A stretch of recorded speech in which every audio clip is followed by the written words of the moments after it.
Hi guys, VTech here, Blueberry Hill. So this is now getting very exciting and very real.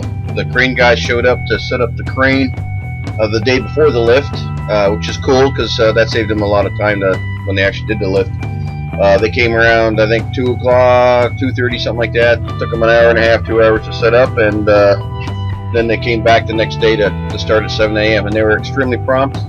What a great crew! I can't say anything but praise these guys. Anthony, who ran the crane, and then his cohorts, Coyote and Trey, who did the rigging. But anyway, here you see this, just a short clip of the setup. They had a big truck that came with all the giant pads, and they managed to use this crane. Anthony said it was 60 ton, but he said the capacity was more like 100 ton. And they were able to do the entire lift from there. All 11 containers that are stacked right behind the white truck there, all the way up and down that area.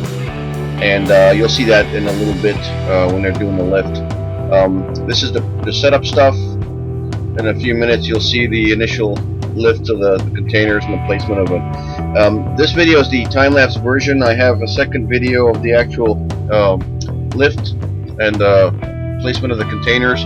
It's done with a Sony camera, so some of it's normal speed and some of it is actually time-lapse as well, but just a different perspective. So enjoy both. It was really cool to watch this thing work. The machine is incredible. That truck is something else. Apparently it's like a $1.4 million truck. It's beautiful. It just hums when it's working. It's fantastic. Anyway, very impressive.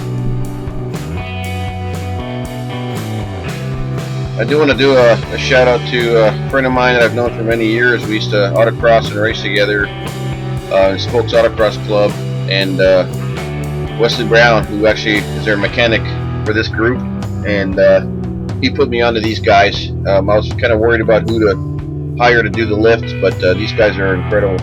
Anyway, here you see the very first container being lifted. This was getting, it was no turning back at this point.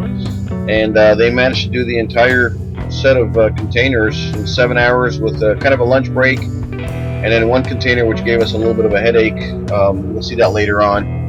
And again, I apologize for the GoPro camera. You see that it's doing that double image thing again, but at least you get the idea. So Coyote the rigger, he's in the orange, and that's me left to him, and we're just placing the first container, and everything started from there. Thanks for watching. It was cool.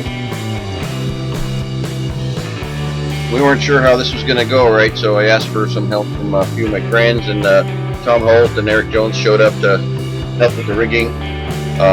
Obviously, we had the crane operators, two guys. Initially, just Coyote, and then later on, a guy named Trey comes in or after lunchtime-ish and helps out. But Coyote was fantastic. He did all the setup, crawling up and down on the crane.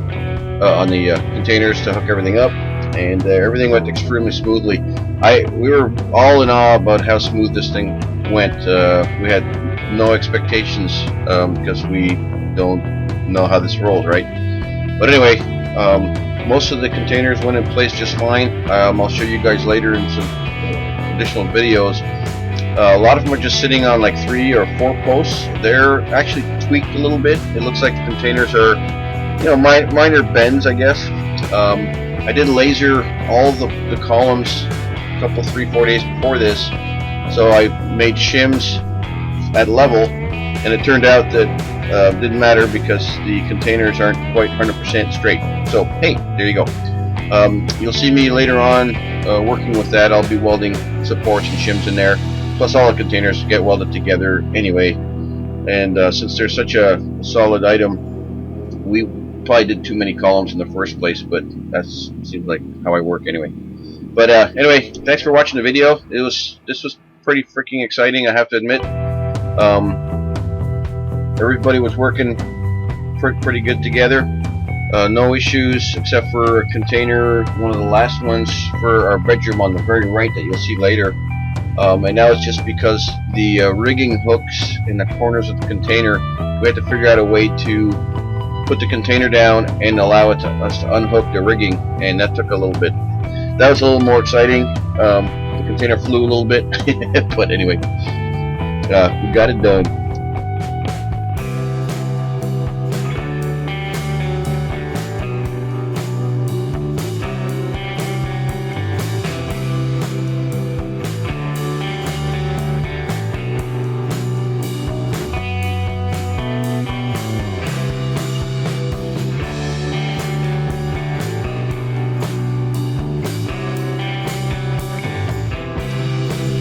So here we placed, this is kind of our spare bedroom set of containers, 2 containers. It's a big bedroom with a living room, so like living space. We placed this initially a little bit offset so we could put the next one right between the yellow and that blue one, and you'll see it coming in just in a second here. And then we picked this one back up and relocated, and that caused a little bit of commotion with the very back left column at the bottom of the hill. The container slipped, and because the way the lift arms work on this thing, right, one side of the container is lifted before the other, and the low side was unfortunately resting on that column, which dragged the column a little bit, and it actually moved it. So we tried to straighten it out, and you know, since these things are pretty tough, we have too many columns holding it up anyway. I decided to just take the tractor and pull the column down, and we're just going to have that corner cantilever. I'm not going to put the column back, so there it is. You'll see that in a second here. I'll get the tractor, and once he hooks up to the container on the very left.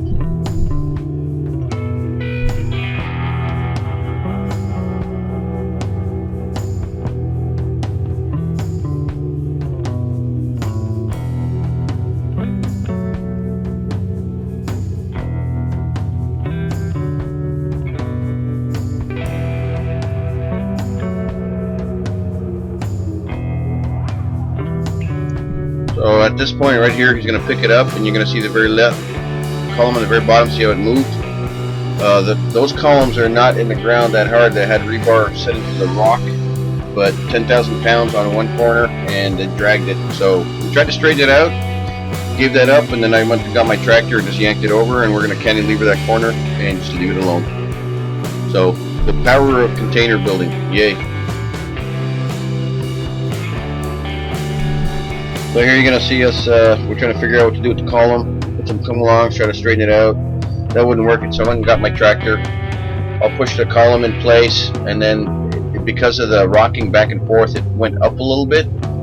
I guess the rebar that went into the rock gave up, so we're going to pull it down and just have it cantilever, and we call it good. I do want to do a shout out to my neighbors. They went and got some extra come-alongs and chains so we can put it in, cinch these guys up together, and that was a great help. Anyway, it's a cool process. This actually took us like an hour and a half maybe to do these 4. So we were like, this is gonna roll, and it's most certainly did.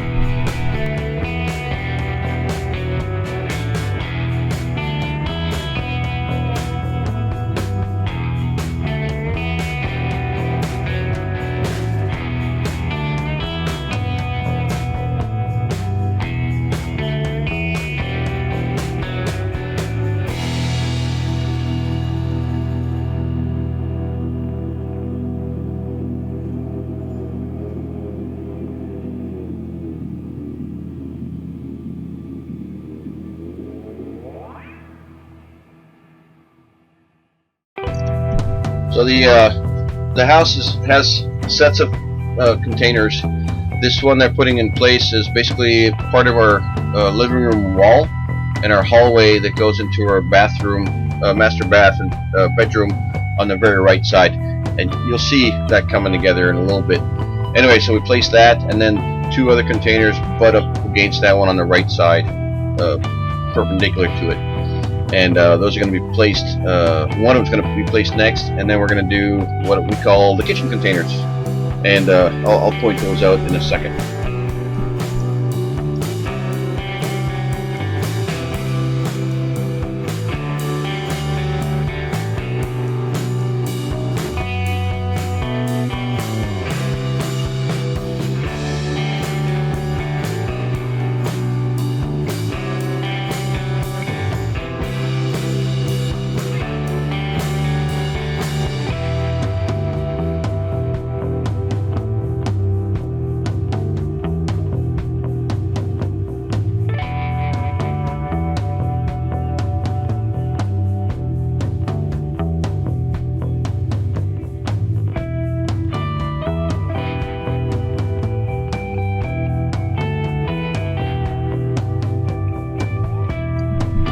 So here we are, we're starting to place our master bedroom, bathroom. again, double wide kind of deal. We're going to place this one and then switch over to doing the kitchen. Then we place a blue container to the right of this one. We have to do some rigging. We actually have to use a 20-ton bottle jack and some rigging to put it in place so we could unhook the rigging. Not us, the Coyote and Trey later. And to get it in place so that there's room enough to unhook. And then 2 containers go on right where Trey is running around, guy in orange. 2 containers go up top there as well, and you'll see that in a second.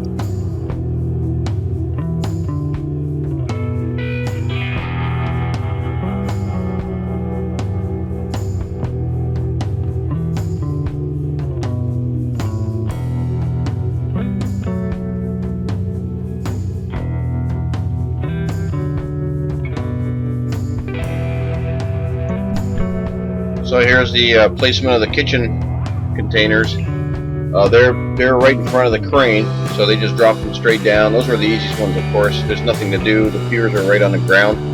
I wouldn't even call them piers; they're just pads. And yeah, we just move it over, and we're done. So, and by the way, we spun them around so the doors are away from the garage foundation, so I could open the doors, do the work I needed to inside. Because if I would have put it against the foundation, I couldn't open the doors.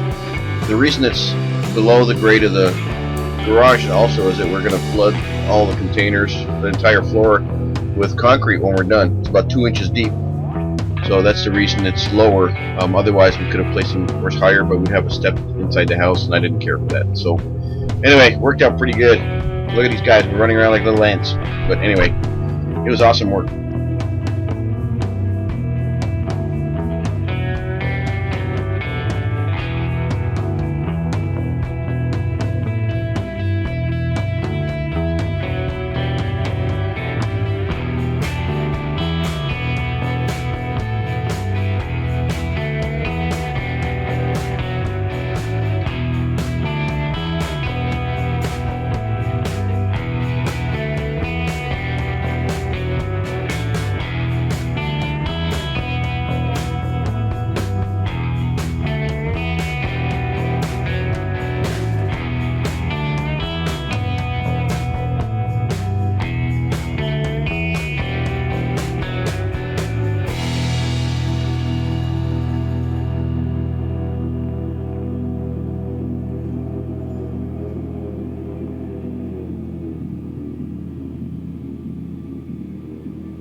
So here's the exciting one. We put the bottle jack underneath the left side of the blue container.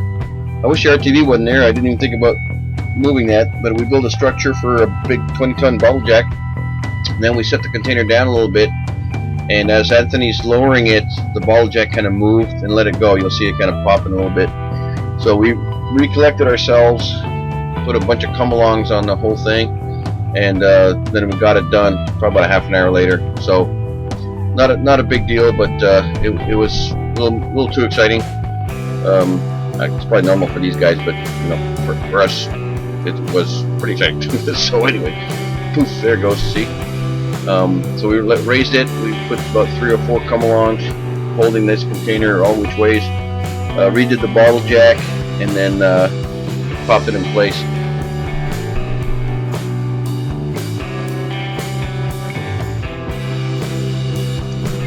So here we go with attempt 2. We're all watching, right? They're doing their thing. We're watching all that stuff, and then all of a sudden magically just comes into place. Trey gets up top, unhooks, and we put the bottle jack down, and it just sits in place, and we're done. Yay! And the next set of containers are the ones that go on top. There's 2 one right above the orange, and then perpendicular to the blue one. And you'll see that coming up in a second. So this was probably about 12:30 or something, and worked really well. We were really happy. Beers followed after this.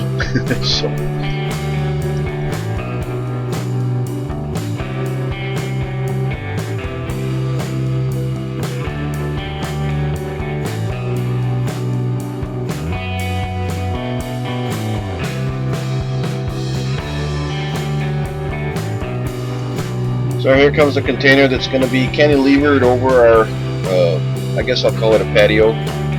This one is going to be a cover for the patio, of course 8 feet out, and it's sitting on one of the yellow containers on the other side of that opening. And then the last container is going to go right beside the green, and that's going to be our 18-foot high wall for the living room.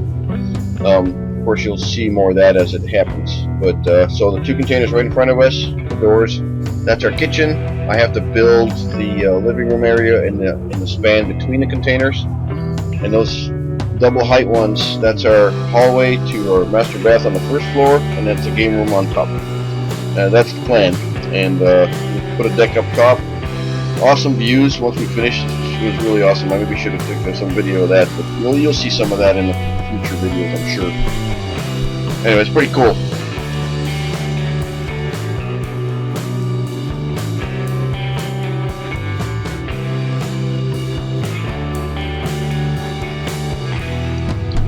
So we're done. So that was awesome. This Escobedo crew, awesome guys. Thanks to Anthony, Coyote and Trey, and of course help from Eric and Tom and my father-in-law and Angie and myself. We expected this to take 2 days. Took 7 hours. It was fantastic. I don't think it could have gone any better than it did. I've got now the fun starts for me doing the shimming and welding all the stuff together. So I expect several weeks of that. And then we start cutting, actually building probably the living room walls and the ceiling. That's going to be priority 1, and then the garage. That's both stick build, 2x6s. So we'll see how that flies. Anyway, thanks for watching, guys. Appreciate it. Come on back, and hopefully you'll see some good progress.